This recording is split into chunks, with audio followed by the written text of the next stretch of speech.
It's beautiful that we finally, for the first time in history of Newark, we are able, as Haitians, to raise our pride and the freedom and the flag of liberty, a flag of love in the city of Newark. And we cannot be thankful enough. As we ready to come to the conclusion of this celebration, we have one distinguished person among us, and who are about to say a few good words to the Haitian community. Please, everyone, help me welcome the Deputy Mayor, Stephen Pryor.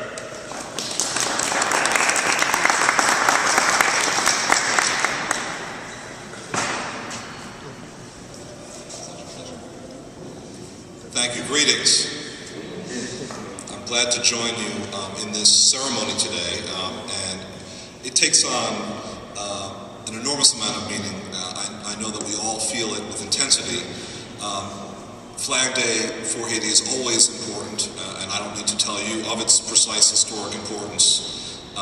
The bringing together of the colors and what it means as to the unity of Haiti as a free nation, capable of anything in the world community, precedent-setting, trailblazing nation that it is itself extremely important.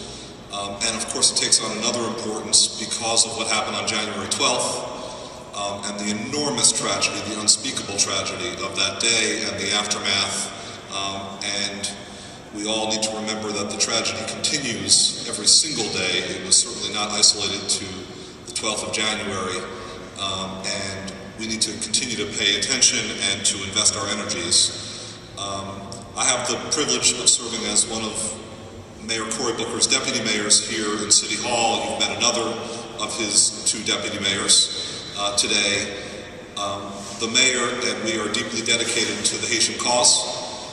I've had the opportunity to travel to Haiti 3 times since January 12th. In each instance, contributing in a small way to the monumental efforts aimed at rebuilding in the wake of the earthquake.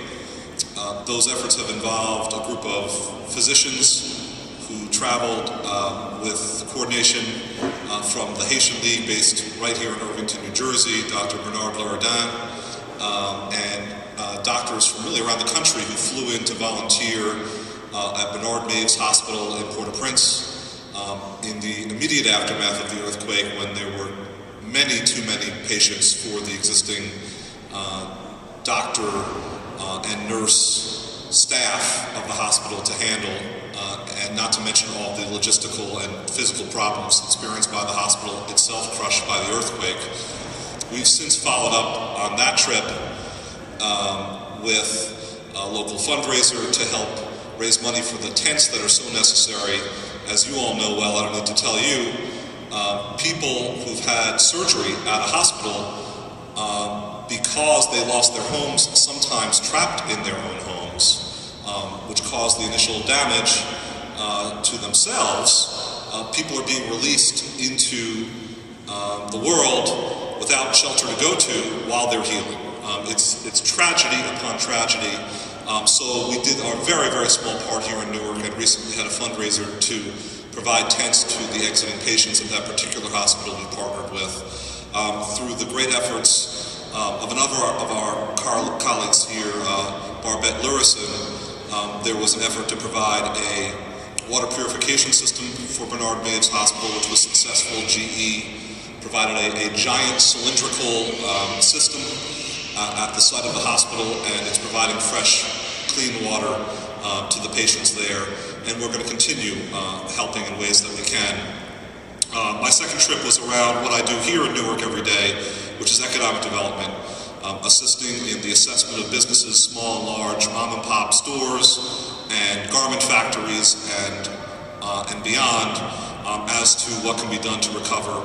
And now, most recently, around the school system, to see what can be done to rebuild the school system physically and programmatically so that it's built back better than ever, as is the refrain about what can happen in Haiti. That's just a small contribution, the least that I can do, and just a bit of a personal story or a personal explanation.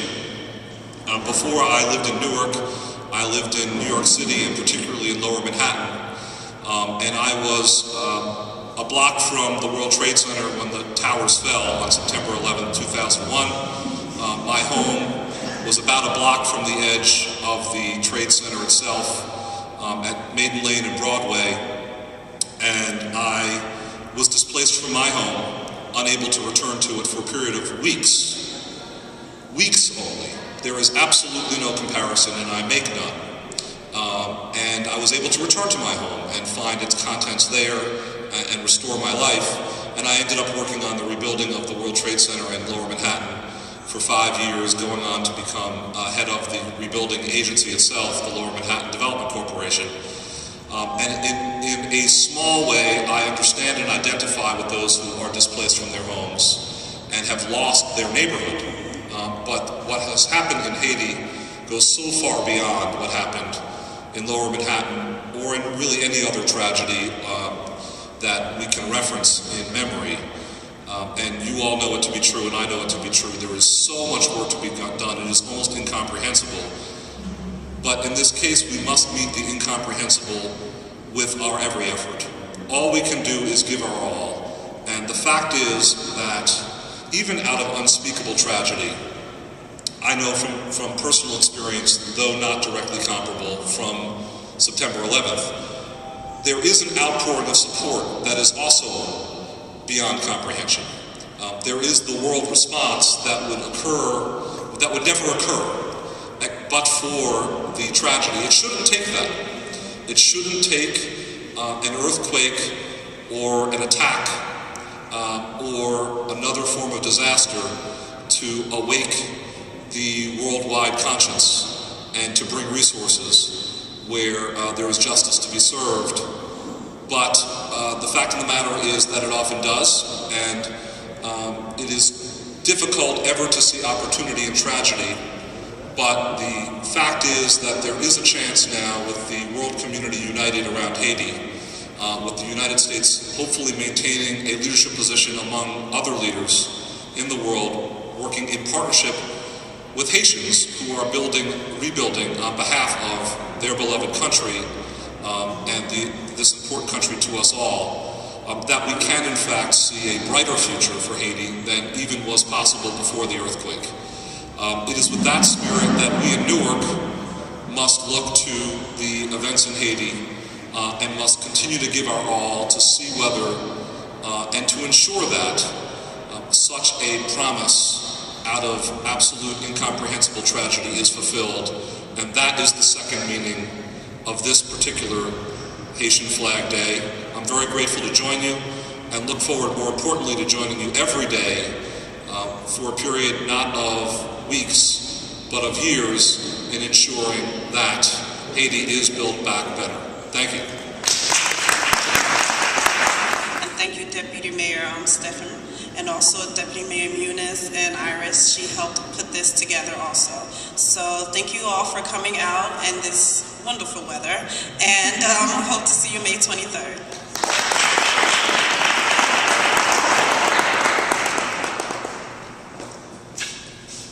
If I say anything more after what you just said, it would be good night, everyone.